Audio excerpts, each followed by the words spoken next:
ఆషాఢ మాసం సందర్భంగా మన కాసం ఫ్యాషన్స్ కిలో చీరలు కొనండి, అరకిలో చీరలు ఉచితంగా పొందండి.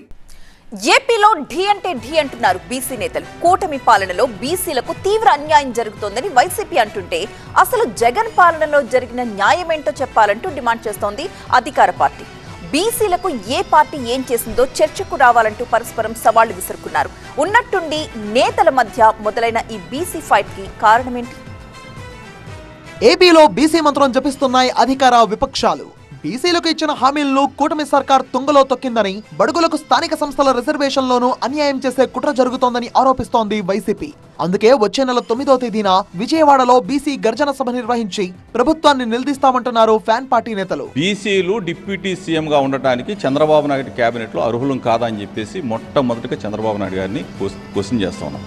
అదేవిధంగా బలహీన వర్గాలకు సంబంధించిన స్కీమ్స్ మొత్తం కూడా చంద్రబాబు నాయుడు సర్కార్లో, ఈ కూటమి సర్కారులో, ఈ కుట్రల సర్కారులో తీసిపారేయటం జరిగింది. ఈరోజు సామాజిక న్యాయం అనేది ఈ ప్రభుత్వంలో జరగట్లేదని చెప్పేసి ప్రజలందరూ కూడా, సామాజిక న్యాయం ఎక్కడుంది? అయితే ఏపీలో బీసీలను అణిచివేసిందే వైఎస్ జగన్ అంటూ కౌంటర్ ఇచ్చారు మంత్రి కొల్లు రవీంద్ర. స్థానిక సంస్థల ఎన్నికల్లో బీసీ రిజర్వేషన్లను 34 నుంచి 24% కుదించిన చరిత్ర వైసీపీదన్న కొల్లు 5 ఏళ్లలో బీసీలకు ఎంత బడ్జెట్ ఇచ్చారో ఆ పార్టీ నేతలు చెప్పాలని డిమాండ్ చేశారు. ఆనాడు బీసీలకి రావాల్సినటువంటి చట్టపరంగా రావాల్సినటువంటి హక్కులన్నీ కూడా హరించి బడ్జెట్లో ఒక పైసా కూడా ఇవ్వకుండా చేసి ఈరోజు మళ్ళీ దొంగ నాటకాలు ఆడతాకి బయలుదేరుతాం. ఎవరూ నమ్మరు జగన్మోహన్ రెడ్డి గారు. 5 సంవత్సరాలు కనీసం బలహీన వర్గాల గురించి మాట్లాడినటువంటి వ్యక్తులు ఇవాళ గర్జనలు బొర్జనలు అని చెప్పి మళ్ళీ ఏదో డ్రామాలు సృష్టించాలని ప్రయత్నం చేస్తే ఎవరూ నమ్మరు. జగన్ తన 5 ఏళ్ల పాలనలో బీసీలను వెన్నుపోటు పొడిచారని ఆరోపించారు మంత్రి వాసంశెట్టి సుభాష్. అందుకే ఆ పార్టీని 11 సీట్లకు పరిమితం చేశారని సెటైర్లు వేశారు.